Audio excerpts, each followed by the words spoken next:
there's this beautiful poem. It's in the book of Isaiah. The city of Jerusalem has just been destroyed by Babylon, a great kingdom in the north.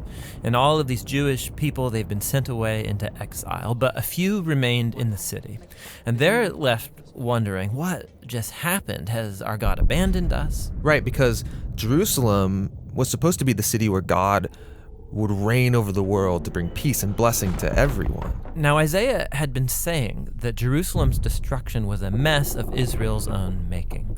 They had turned away from their God, become corrupt, and so their city and their temple were destroyed. Yeah, everything seems lost. But the poem goes on. There's a watchman on the city walls, and far out on the hills we see a messenger, and he's running towards the city. He's running and he's shouting, "Good news!"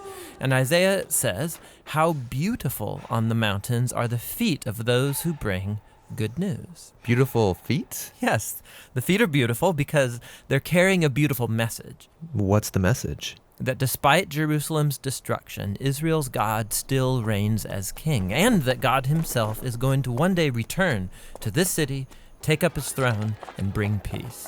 And the watchmen sing for joy because of the good news that their God still reigns. Now, in the New Testament, we find this same phrase, the good news. It's the Greek word euangelion, and it's also sometimes translated with the word gospel. Yeah, so when Christians say, "Do you believe the gospel?" they mean, do you believe the news? But not just any news. In the Bible, this phrase is always about the announcement of the reign of a new king.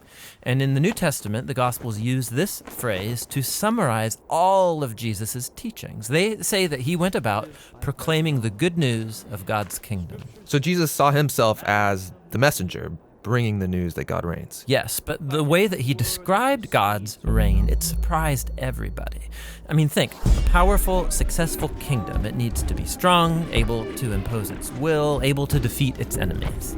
But Jesus said the greatest person in God's kingdom was the weakest, the one who loves and who serves the poor. And he said that you live under God's reign when you respond to evil by loving your enemies and forgiving them and seeking peace. This is an upside-down kingdom. Now, Jesus also said that this kingdom was arriving with him. Yeah, so for example, there's this really interesting story where there's a high-ranking Roman officer, and he comes to Jesus begging him to heal his servant. And he even calls Jesus his Lord, acknowledging that Jesus is his authority. Jesus praises this man for recognizing what no one else yet had, that not only was Jesus announcing God's kingdom, he was the king. And so the word gets out that this Jewish man from Galilee is talking and acting like he's the king of Israel. He's appointing 12 disciples, which are an image of Israel's 12 tribes. He's healing people, forgiving people their sins. And all of this so threatened Israel's leaders that they finally decide to have him killed. And Jesus let them. Yeah, which is a weird thing to do if you're trying to become king. That's right. But for Jesus, this is what had to happen. Jesus saw the sin and the devastation of his people Israel as just one small part of the entire human condition. How all humanity has rebelled against God, resulting in the tragedy and devastation of our whole world. And so how is God going to bring his reign over such a world? Jesus believed it would be through an act of sacrificial love for his enemies. This is why in the Gospels, Jesus' crucifixion is depicted as his enthronement as the King of the Jews. Yeah, he receives a crown. He also receives a robe. He's exalted up, not onto a throne, but onto the cross. How beautiful are the feet that bring good news.